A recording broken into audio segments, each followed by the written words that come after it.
Good afternoon, it's David Schlotthauer with an update on Hurricane Lee for Thursday, September 14th, 2023. All of my videos and live streams are for entertainment purposes only and to discuss raw operational model guidance and its ensembles. I'm also comparing models, so please seek official sources like the National Weather Service, the National Hurricane Center, or the Weather Channel for more detailed and accurate information. So we have been talking about Hurricane Lee now for over a week, and I told you all how this is going to be a long track hurricane, and it clearly is right now, located just to the west and off the coast there of Bermuda, bringing tropical storm force winds to the island there for today. This is currently moving to the north and northeast at around 15 to 16 miles an hour, and it is going to be impacting the New England coast, such as Maine, Nova Scotia, and Canada, and perhaps some portions here of the northeast like Cape Cod, Nantucket, Rhode Island, Connecticut, Massachusetts, Vermont, and New Hampshire by Saturday and Sunday. This is a close and zoomed in view on Hurricane Lee, and it is no longer, of course, a major hurricane, that's for sure, because we don't have a clear defined eye anymore. In fact, this is beginning to degrade a little bit, and it's all because of the dry air and shear that is encroaching onto the system. And you can even see the outflow here very well restricted, and a lot of the outflow now going directly to the north where the storm is moving toward at the moment. And this means we have 35 to even 40 knots of southwesterly shear and a lot of dry air on the southwestern side of the system, which is now getting encroached into the system, as we also talked about in yesterday's video, how that dry air would eventually impact the system.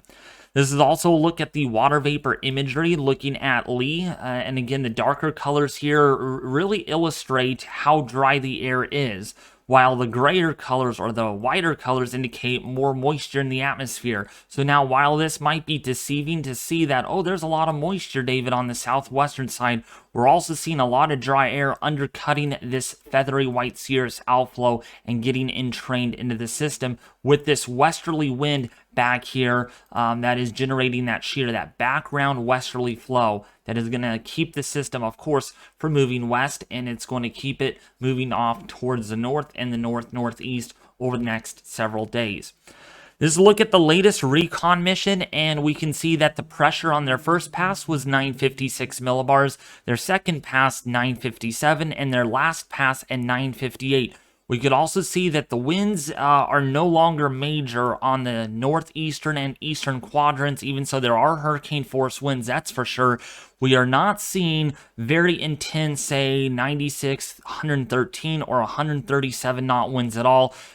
Because the system, again, is in the weakening phase, and it's actually going to undergo a baroclinic transition into an extratropical cyclone in the next couple of days as this moves north and to the northeast.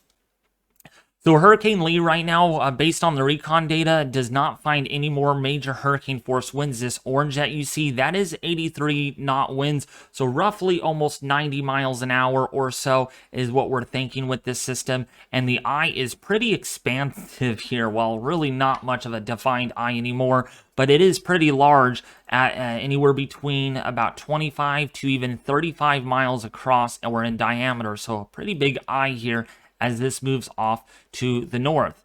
Now, the G4 aircraft, which is a upper-level drop-zone mission, has been flying the system today, and we have no data. We're not getting any drop-zones over here, but I can tell you right now the air over here, let me use yellow, right in this section is extremely dry with relative humidity anywhere between 2 and 6%. And all that dry air is on its way, and it's going to be impacting the inner core. And already we're beginning to see some moat regions on the western side as that drier air wraps all the way around and presents this system like a cinnamon roll with that cinnamon roll kind of look to the system, but very large. That's the big thing with this, a huge system that we're continuing with on satellite. So the thumbnail that you're going to see here will say big storm with two arrows pointing at a big storm, because there's no doubt about this. This is a really large wind field. We're talking about hurricane force winds expanding over 100 miles out from the center, and tropical storm force winds expanding over 215 miles out, actually encompassing Bermuda entirely, despite the system is far enough off the coast there of Bermuda. So looking at the latest NHC advisory, this is the 5 o'clock. Winds are at 85 miles an hour, moving to the north at 15 miles an hour. There are tropical storm warnings, okay? I want to make this very clear. If you're on Rhode Island, if you're on Cape Cod, I'm circling this in black, and I'm going to zoom in here when I edit this video. This whole area in here is under tropical storm warnings. We got hurricane watches, tropical storm watches issued. We're talking about some intense rainfall. We will look at that in just a little bit on our NAM 3-kilometer model. Now, we're not going to use the globals because we're now close enough in where we could actually kind of see exactly where the heaviest pockets of rain will be. But nevertheless, this will be a very strong tropical storm, or if not a low-grade hurricane, on approach to Nova Scotia. So looking at the most likely arrival time of tropical storm force winds as follows. We're thinking now Saturday morning to Saturday night over Nova Scotia, over Maine, as well as the Newfoundland and the Labrador in eastern Canada by Sunday morning, by Sunday night. So just keep that in mind. We are already up to about an 80 to 90% chance of tropical storm force winds impacting western Nova Scotia, as well as the easternmost tip there of Maine. Okay, now while it might not seem like you're going to see tropical storm force winds, you're going to see something over Cape Cod since you all are exposed there. Further inland you go, a lot of the mountainous terrain will actually keep the tropical storm force winds of happening, but you can get tropical storm force wind gusts. So the key messages are as follows. This is important.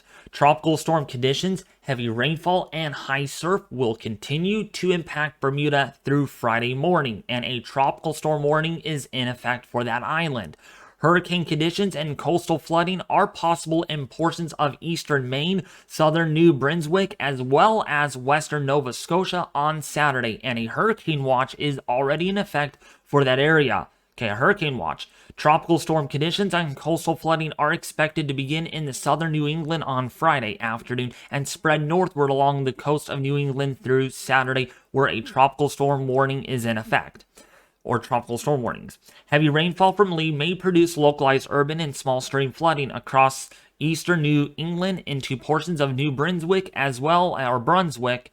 I'm sorry if I got it wrong the first time, but I did correct myself. And Nova Scotia from Friday night into Saturday night. So again, we're looking at, even so this is going to be a strong tropical storm, with its large size, we're going to be seeing some formidable rainfall totals, flooding, storm surge, and that sort of thing. So here's a look at the surface wind, and of course, look how large that tropical storm and hurricane force wind field is. Again, this is only a Category 1 hurricane. I'm telling you, this is a good example. Just because it's a Cat 1 does not mean it's not as strong. Well, it's not as strong, but the wind field is also really large. So yes, think about how big this wind field is going to be, and you can kind of draw a marking and kind of follow where the tropical storm force winds will likely impact. Yes, all of Nova Scotia, portions there of New Hampshire, Massachusetts, Connecticut, Rhode Island, Cape Cod, as well as Maine, by Saturday night, or by Friday night into Saturday and into Sunday. Just keep that in mind. Huge wind field on Lee right now. So now looking at how much rainfall you could see out of this. Now again, this is from the Weather Prediction Center. That's basically what it is.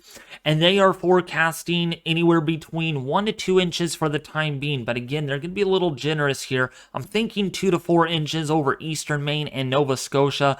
Possibly 1 to 2 inches over Cape Cod. But again, it's going to be those winds that are going to be really strong as Lee passes just to your east.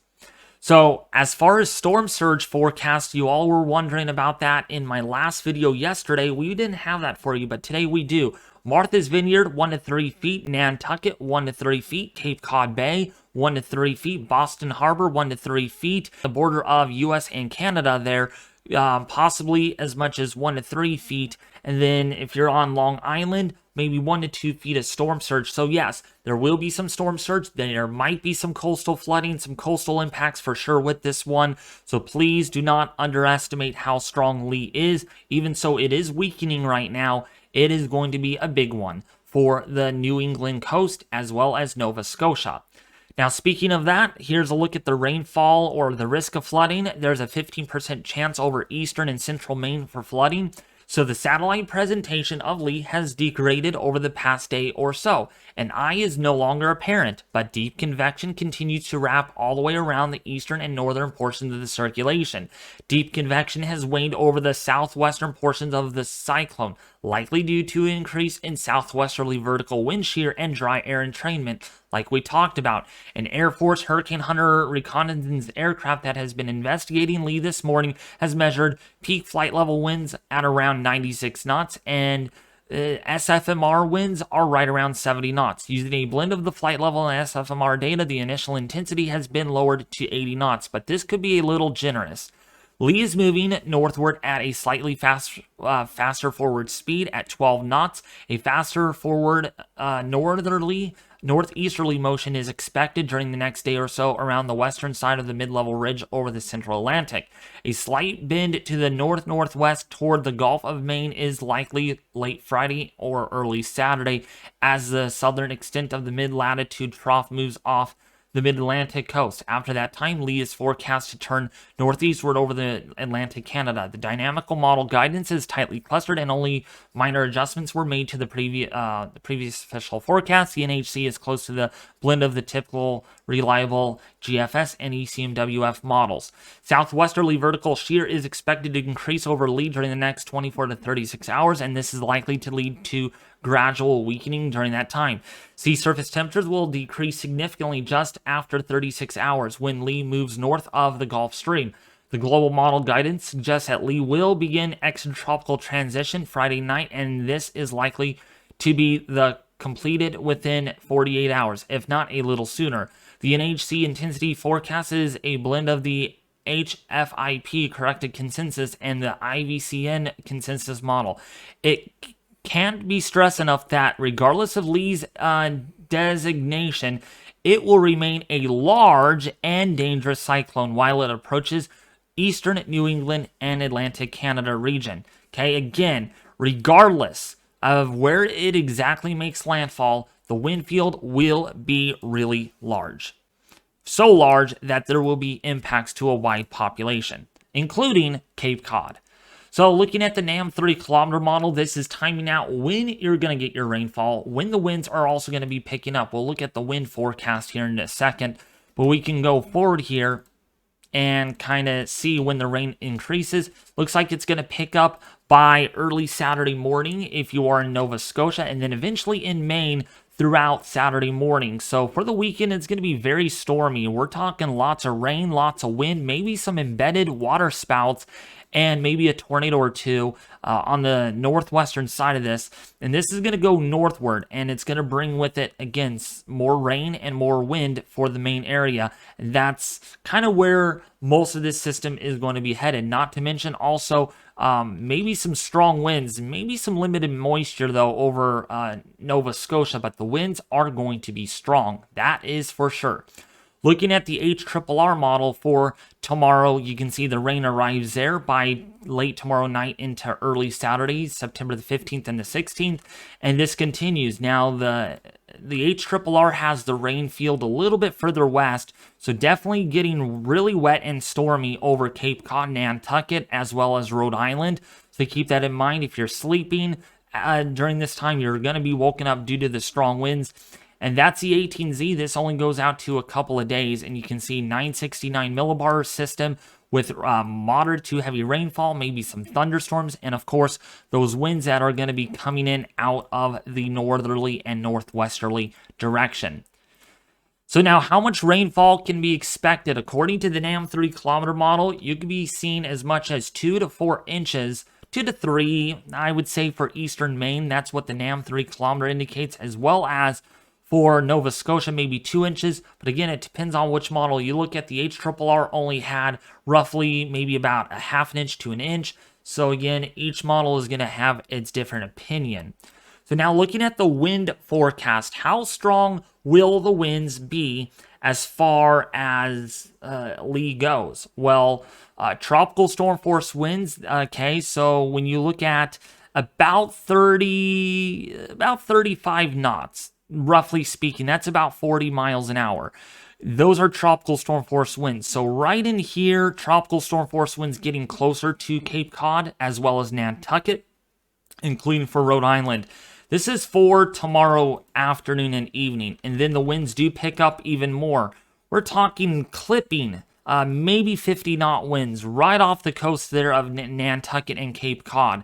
Strong northwesterly winds, some storm surge for sure with that. Cannot be surprising by that. And then right in the core of this, there could be winds of 50, 60, even 60 knots. So very close to hurricane force, even on the coast there. And then moving onshore by Saturday night into Sunday, but it's going to really degenerate rapidly once it does that, and then the winds will subside thereafter. All right, waves. The surf is going to be immense. We're talking about some very high surf, coastal flooding impacts. That is a guarantee. And when we go forward with this, you can see surf along Barnesnable. If you're in Nantucket, you can see anywhere between 15 to 20 feet of high surf, maybe even 20 feet on the northeastern tip there of Cape Cod, Providencetown, to see some really high surf. Interestingly enough, the waves are going to actually come this way, so you're going to be seeing some storm surge there, 16 feet. And then look at this. Clark's Harbor could see surf up to 30 to even 40 feet. Yeah, some big time breakers with this system. And yeah, look at that, 39 feet. Some maximum wave heights could reach 45 to even 55. Some breakers even approaching 60 feet with this. That is a possibility. So now I wanted to give you guys another update. This is loading. Okay, you got to load on me. This is the latest on Invest 97L. It is not a tropical depression by any means yet, but it is trying to get better organized, and it is to be announced which part of this wave is going to be the focal point. One could even argue it might be trying to focus much further south here or much further to the northeast. It's really, really hard to see, but it will all depend on where this focuses. If it focuses further north, then maybe for Bermuda, but if this focuses further south, then might even clip portions of the Leeward Islands in the next couple of days. And this is a look at, again, 97L in the central Atlantic. All right, so looking at the GFS model, once again, I wanted to show you all this. Let's go to the central Atlantic because I wanted to give you guys a kind of a sneak peek of how strong this could actually end up getting. In the GFS model, the 12Z output here, we're getting the 18Z actually. And you can see the system does look to consolidate a little further south. So we are beginning to see corrections.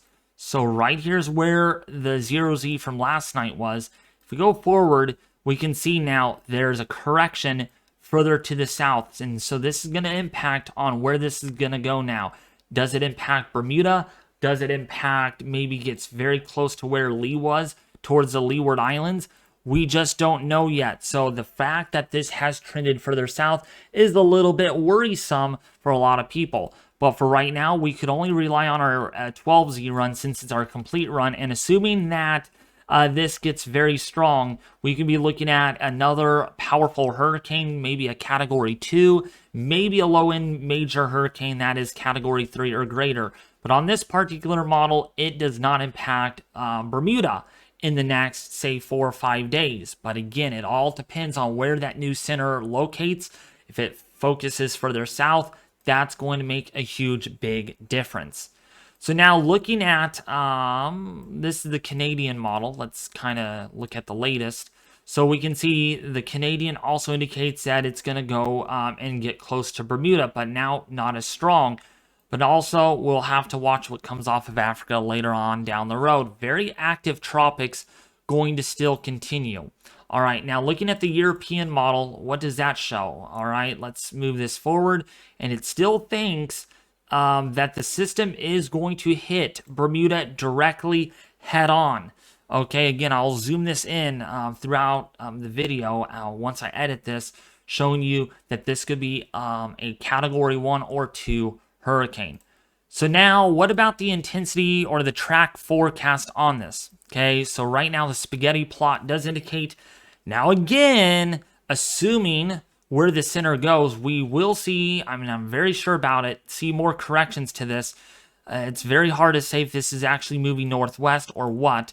But right now, most of the spaghetti plot indicates that this will move northwest and it will miss the islands. But again, this is not your saving grace forecast, as this is that do not use this map to seek official decisions, seek official info.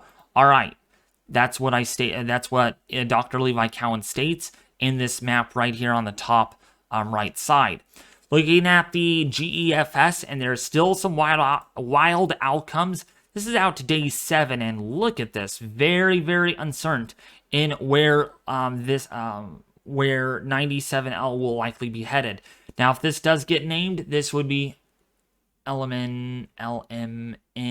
This would be Nigel, right? Then we'll see about that after that. So we could be looking at our next name storm, which would be Nigel on our list of names. And how strong could 97/Nigel get? Well, most of the models do indicate that this will become some form of hurricane in the next 3 to 5 days. Maybe even a Category 4 hurricane, according to the HWFI model, which is the H-Wharf model that explicitly indicates that that could end up happening. But we shall see. We just don't know yet, okay? And you'll have to stay tuned for more updates on this system. All right, now to overview with what we talked about, all right, I don't want to kind of leave you guys in the dark here. We talked about Lee, how Lee, again, is going to be impacting, like I said, the northeast here, all right, like Maine, Nova Scotia, as a strong tropical storm, or if not a low-grade hurricane in the next 2 to 3 days. And then Margot, not a big problem. Winds are weakening with that, with 80-mile-an-hour winds. And then, of course, we have our next area down here that has a 90% chance of tropical formation within the next 7 days. Yes, we could be looking at another hurricane, and our ACE producing is only going to go up. In fact, let's kind of swing into action on that really quickly so I can show you all where we are ranking as far as ACE producing. And it looks like the Cyclone WX website is down. Well, unfortunately, I was not able to bring up the Cyclone WX website to show you all where we're at climatology. But I will tell you right now, it is a very busy season in regards to ACE producing storms. We're well above net normal for this time of the year for mid-September, and we knew it was coming. All right, well, anyways, if you did enjoy today's video, please consider subscribing. It really, really means a lot, folks. We're already up to 15,125 subscribers, and I can't do this without all your diligent sharing, liking the video, and subscribing. You guys are awesome. I love you guys. Also, if you want to become a member on the YouTube channel today, feel free to check that out. There's a link in the description below if you want to become a member today, where you can get really awesome perks. I'm planning to get to buy a drone and a GoPro, where we're going to be able to see weather in the air. Yeah, we can see good sunsets, some cool footage of weather systems. It's going to be great. I cannot wait to present that all to you if you're a member already. But it won't be until likely Thanksgiving or probably December when I purchase the drone, since it's extremely expensive, over $4,000. But otherwise, thank you all for watching. I'll be back with you more tomorrow on a live stream, potentially on Tropical Storm Hurricane Lee.